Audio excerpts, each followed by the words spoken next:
Hi guys, Pavel from Immotili speaking.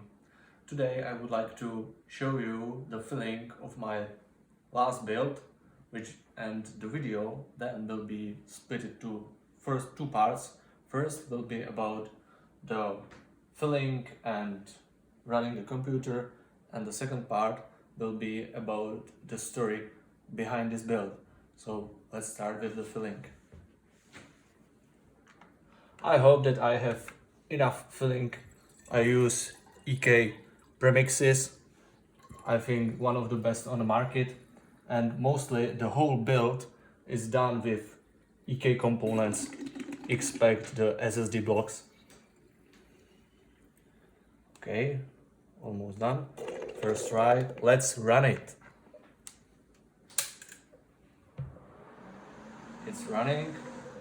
No smoke, that's fine. Some bubbles, perfect. Okay, let's continue with the filling.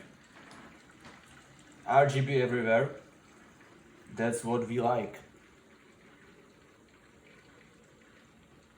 Okay, it's enough. Yes, probably it's enough. Okay. It's blinking all the time. Perfect. It looks like that the first part, the GPU loop, is running smoothly. So let's stop it and start with a CPU part.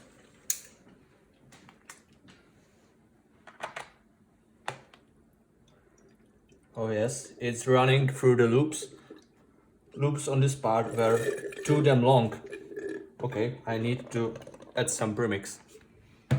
So give me a second. Okay, you're done. Oh, safety first. I hope that it will not end up over the whole table. Yes. I use clean premix because I am not sure what the color will be used later, because this build is for sale. So I would like the new owner to choose the color which he wants, or she. Okay, almost done. Perfect.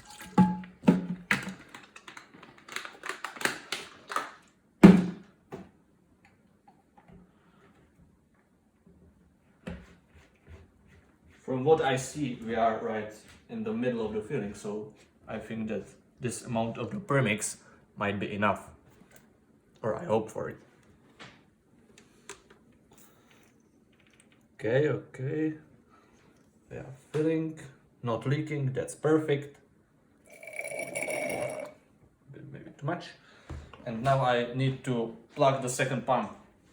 Wait a second, yes, here it is. Okay, we are done, and let's start. Pump is running, that's a good sign. It's running, and let's add more liquid. Okay. It's bubbling like never.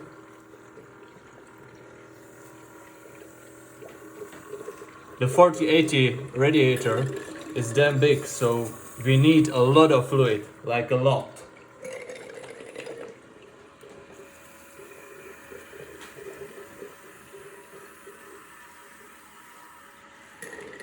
Oh, okay, still not enough, perfect.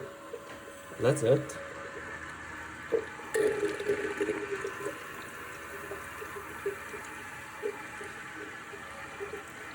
Okay, looks like that we are running the whole loop without being out of the liquid on a pump. That's a good sign.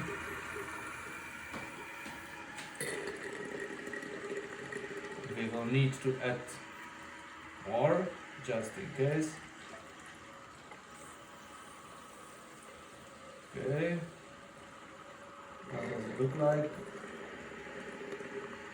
Okay, next.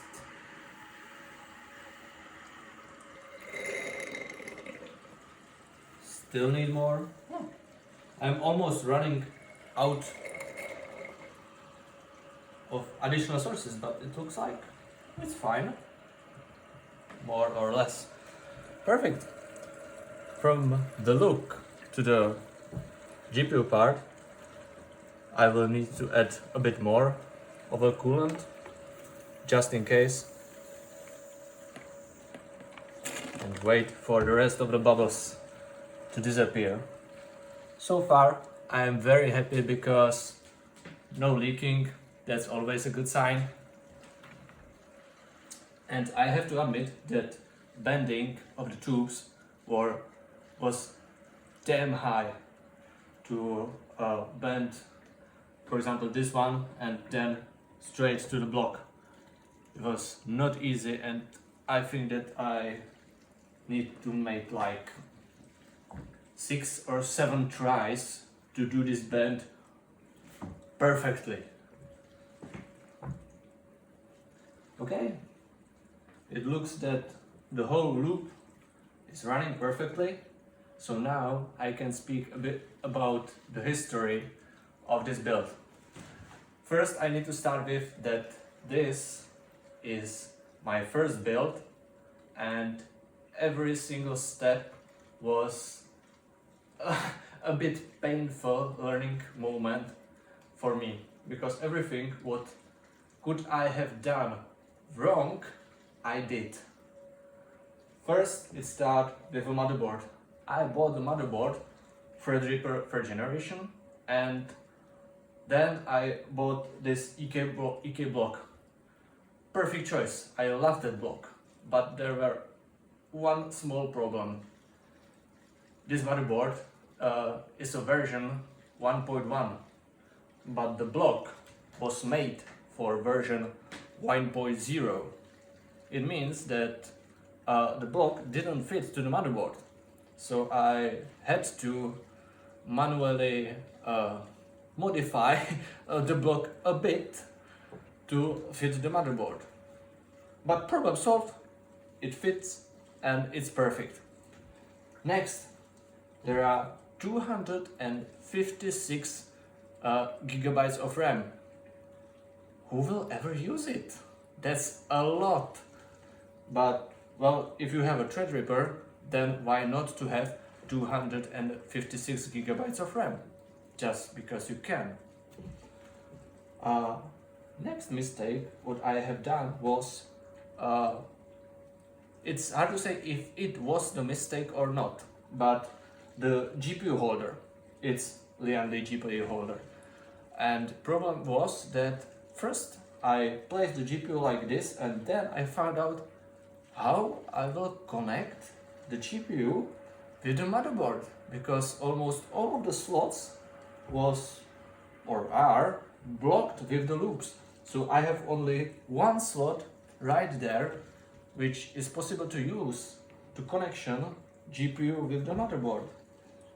It's not a big deal, but problem was that this is quite a long distance from here to connect it, and I need to use 60 centimeters long PCI Express cable, which was not easy to find out, especially in 4th generation of this cable. Well, another point which was well, it was a struggle a bit. You can see here that there are 3 120 millimeters radiators. My previous idea was to use one 360, but problem is that this case didn't have holes which fits to 360 radiators, so I had to use 3 120 millimeters. And with this bombshell, I would like to end this video and thank you for watching.